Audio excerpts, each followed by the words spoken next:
성도 여러분 안녕하세요. 오늘도 아침 예배에 참여하신 모든 성도님들을 진심으로 환영합니다. 우리의 진정한 변화는 마음에서부터 시작하게 됩니다. 어떻게 하면 마음에서부터 하늘까지 닿을 수 있는 충성을 하나님께 드릴 수 있을까요? 아침 예배를 통해서 그 사실을 발견하게 되시길 간절히 소망합니다. 이제 기도하겠습니다. 사랑이 많으신 하나님 아버지, 오늘도 성령 하나님의 인도하심으로 예배를 드릴 수 있도록 하여 주심에 감사합니다. 오늘도 저희에게 생명을 허락하신 창조주 하나님을 기억합니다. 주님께서 오늘도 맡기신 이 생명을 주님의 뜻에 맞게 사용할 수 있도록 함께하여 주시옵소서. 주님, 오늘 저희는 외적인 변화뿐만 아니라 내면에서 변화되길 원하오니 우리의 삶에 썩은 부분들이 있다면 도려내 주시고 하나님을 최우선으로 여길 수 있는 심령을 허락하여 주시옵소서. 오늘도 귀한 말씀을 전하시는 목사님과 함께하여 주셔서 진리의 빛으로 인도해 주시는 그 발걸음에 함께하여 주시옵소서. 또한 말씀을 듣는 저희들에게도 함께하여 주셔서 성령의 호소에 응답하는 저희 모두가 되게 인도하여 주시옵소서. 예수님의 이름으로 기도합니다. 아멘. 오늘 저희가 함께 묵상할 제목은 진정한 충성입니다. 이제 목사님께서 권면의 말씀을 전해 주시겠습니다. 안녕하십니까? 오늘 말씀 묵상의 주제는 매우 중요합니다. 제목은 진정한 충성입니다. 성도 여러분, 우리가 충성을 하려면은 아주 분명한 동기부여가 필요합니다. 어떤 사람이 충성할 수 있을까요?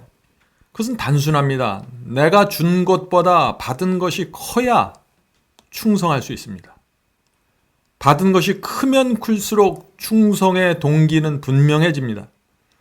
성도 여러분, 어떤 사람이 주님께 충성하게 될까요? 하나님께 많이 용서받은 사람입니다. 자신이 정말 주님께 큰 용서를 받았다고 생각하는 사람은 주님께 충성할 수밖에 없을 것입니다. 그래서 누가복음 7장 47절에 이런 말씀이 있는 것입니다. 내가 네게 말하노니 저희의 많은 죄가 사하였도다. 이는 저의 사랑함이 많음이라. 사함을 받는 일이 적은 자는 적게 사랑하느니라. 자, 이 말씀이 무슨 뜻입니까? 많이 사함을 받은 사람은 주님을 많이 사랑하게 될 것이고, 사함 받은 것이 별로 없다고 생각하는 사람은 주님을 많이 사랑할 수 없다는 것입니다. 이것이 충성의 원칙입니다. 그러므로 충성은 우리가 하나님께 얼마나 많은 죄를 사함 받았는지, 그분의 은혜가 얼마나 큰지 그것을 알고 깨닫는 거에 달려있다 하는 것입니다. 오늘 본문 성경절 읽겠습니다. 눈 가림만 하여 사람을 기쁘게 하는 자처럼 하지 말고 그리스도의 종들처럼 마음으로 하나님의 뜻을 행하여. 에베소 6장 6절입니다. 주님을 사랑하고 충성하는 사람은 눈가림하는 신앙을 하지 않을 것입니다. 사람의 눈을 의식하는 것이 아닙니다. 마음으로 하나님의 뜻을 진심으로 행하게 될 것입니다. 하나님의 뜻을 행하기를 소원하는 것, 그것이 충성입니다. 본문 읽겠습니다. 여호와의 율법은 매우 광대하다. 예수께서는 당신의 제자들에게 하나님의 이 거룩한 율법은 말과 행동뿐 아니라 심지어 생각과 감정과 욕망으로도 범할 수 있다고 명백히 선언하셨다. 오늘 많은 분들이 율법은 행위라고 말합니다. 그것은 큰 오해죠. 거짓말하지 마라, 우상을 섬기지 말라 하는 이런 계명은 행위로만 지킬 수 있는 계명이 아닙니다. 하나님의 계명과 율법 전체는 행위를 말하는 것이 아닙니다. 우리는 생각과 감정과 욕망으로도 얼마든지 계명을 범할 수 있습니다. 계명은 서로 사랑하라고 말하고 있는데 우리의 생각으로, 감정으로, 욕망으로 미워할 수 있고 증오할 수 있고 또 싫어할 수 있는 것입니다. 성도 여러분, 우리 속에서 어떤 생각, 어떤 감정, 어떤 욕망이 올라오는지 잘 보아야 합니다. 그것이 순결하지 않을 때 우리는 즉시 주님께 달려가 순결함을 달라고 간구해야 합니다. 성도 여러분, 이런 신앙이 충성입니다. 하나님의 뜻에 대적하는 생각과 감정과 욕망이 올 때 머리를 흔들고 주님께 달려가서 기도하는 것, 그것이 충성입니다. 하나님을 최고로 사랑하는 마음은 결코 그분의 교훈을 될 수 있는 한 가장 작은 욕으로 제한하려는 경향을 나타내지는 않을 것이다. 이건 중요한 말씀이죠. 우리 속에 정말 하나님께 대한 사랑이 있으면 하나님의 말씀과 계명을 내 수준으로 끌어내리려고 애쓰지 않을 것입니다. 내가 원하는 수준으로 끌고 가려고 하지 않을 것입니다. 하나님을 정말 사랑하면 말이죠. 영혼의 영적 능력 안에 율법이 드러날 때 충성된 영혼은 영적으로 충만하게 순종하는 모습을 기쁘게 보여줄 것이다. 성도 여러분, 충성은 억지로 하는 것이 아닙니다.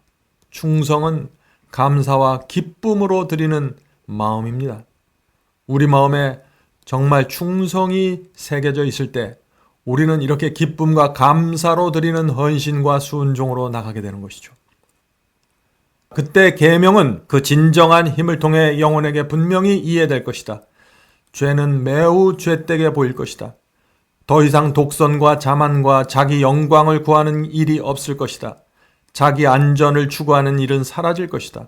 그 결과 죄를 깊이 깨닫고 자아를 혐오하는 일이 있을 것이며 위험을 느껴 절망감에 사로잡힌 영혼은 자신의 유일한 치료제인 하나님 어린 양의 보혈을 굳게 의지할 것이다. 성도 여러분, 우리 마음에 충성이 새겨져 있으면 주께서 주신 그 계명의 의미가 분명하게 보일 것입니다. 내 주인의 뜻이 무엇인지 분명히 알게 될 것입니다. 유혹이 올 때 금세 그것을 인식하게 되고 죄는 매우 더럽고 악하게 보일 것입니다. 하나님께 충성하겠다는 그 군사의 정신이 있는 사람은 나를 높이고 나를 보호하려고 하지 않을 것입니다. 내 영광에 매달리지 않을 것입니다. 그리스도의 보혈을 붙잡고 살아가게 될 것입니다. 오늘 많은 사람이 자신의 영혼을 속이고 있다. 그들은 하나님의 교훈이 외적인 행동만을 정죄하는 것으로 국한시켜 생각이나 애정으로 하나님께 불명예를 돌리는 일은 죄로 생각하지 않는다. 성도 여러분, 우리는 어렸을 때부터 이 외관을 중요시하는 습관을 갖고 있습니다. 어렸을 때부터 예절, 예의를 배웁니다. 그래서 겉만 문제 없으면 깊은 죄책감을 느끼지 못합니다. 겉모습만 바라보고 살기 때문에 그렇죠. 그러나 우리가 하나님께 정말 많이 용서받고 많이 사랑하는 사람은 내 속마음을 중요시 여기고 살피게 됩니다. 그들은, 여기선 겉만 중요시 여기는 사람들이죠. 그들은 하늘의 책들에 사진처럼 찍혀있는 그들의 생애와 품성이 그들이 하나님의 율법을 범하는 자들이라는 낙인이 찍히지 않고 얼마나 멀리 악행의 길로 갈 수 있는지를 보여주는 모험을 하고 있는데도 불구하고 여호와의 율법을 지키고 있다고 우쭐댄다. 성도 여러분, 이것이 옛날에 유대인들이 갖고 있었던 문제였습니다. 그들은 겉으로 수많은 율법과 규례를 지키고 있었기 때문에 그들에게 죄가 없다고 생각한 것입니다. 문제가 없다고 생각한 것이죠. 성도 여러분, 오늘날 우리도 그 유대인들의 문제에 그대로 빠질 수 있는 것입니다. 우리가 어떻게 하면은 이런 문제에서 벗어날 수 있을까요? 가장 좋은 방법은 예수님과 나를 비교하는 것입니다. 사람들과 나를 비교하면 언제나 내가 잘나 보입니다. 그러나 예수님의 생애와 내 생애를 비교하고 예수님의 성품과 내 성품을 비교하면 내 문제가 무엇인지 정확하게 나타나는 것입니다. 그때 우리가 주 앞에 나가서 주여 저를 용서하여 주시옵소서, 저에게 새 마음을 주시옵소서라고 매달리게 되는 것입니다. 어떤 분들은 이렇게 말합니다.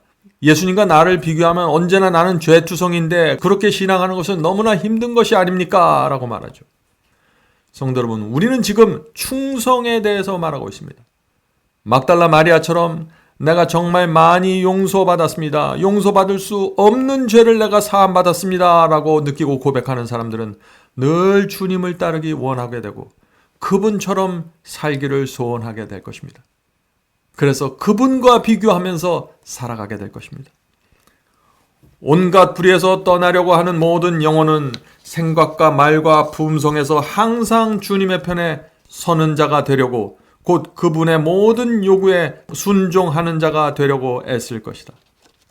성도 여러분, 충성이 무엇입니까? 그것은 모든 불의에서 떠나려고 하는 간절함입니다. 그런 간절함이 있는 사람들은 하나님의 모든 뜻에 순종하고 싶은 간절한 소원을 갖게 될 것입니다. 오늘 말씀 묵상의 마지막 말씀 참 중요하죠.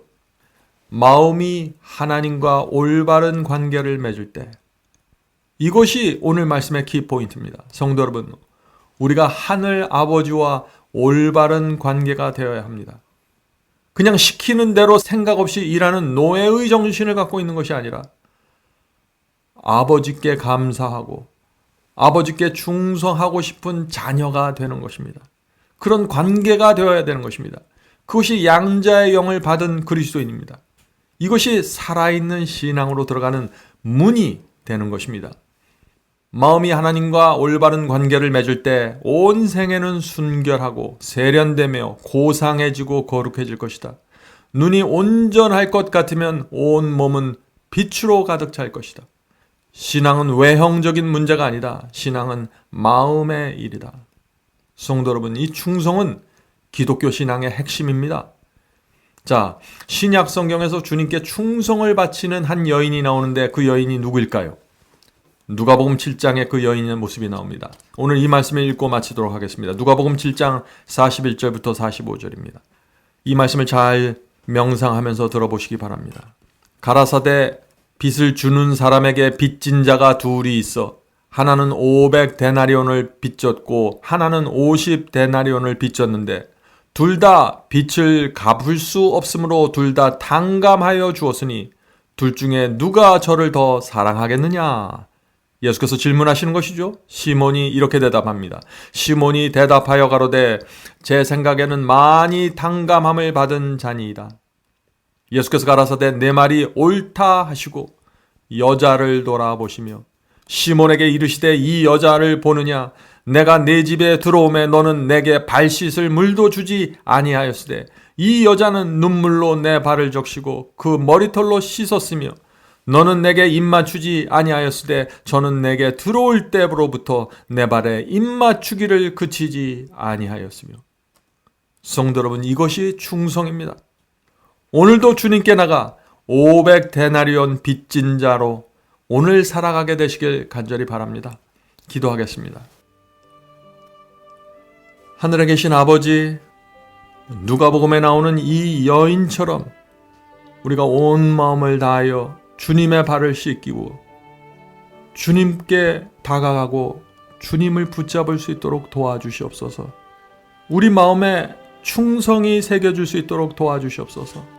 하늘에 계신 아버지, 많이 용서받은 자가 많이 사랑한다고 하셨습니다. 주여, 저희는 정말 말할 수 없는 많은 죄들을 범하면서 살았습니다. 이제 저희 마음속에 주님을 향한 진정한 충성이 새겨질 때가 되었습니다. 주여, 지나간 모든 죄들을 용서해 주시고 저희가 사함받은 만큼 충성의 심령이 새겨질 수 있도록 도와주시옵소서. 이 시간에 성령으로 저에게 역사해 주시옵소서. 저희의 남은 생애의 유일한 목적은 주님께 충성하며 살아가는 것입니다. 주여, 하나님의 말씀 저희의 가슴에 부둥켜 안고 이 세상을 살아갈 수 있도록 도와주시옵소서. 오늘 하루도 주께서 성령으로 충만하게 역사하셔서 정말 세련되고 고상하고 아름다운 그리스도인의 삶을 살 수 있도록 인도해 주시옵소서. 예수님의 이름으로 간절하게 기도드립니다. 아멘.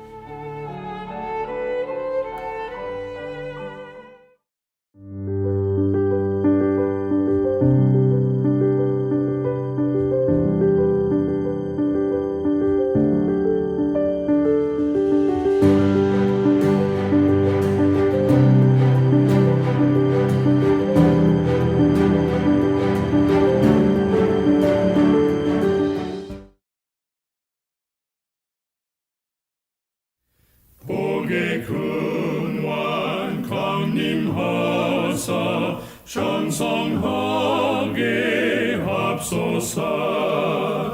한량없이 자비하심 중량할 길 없도다.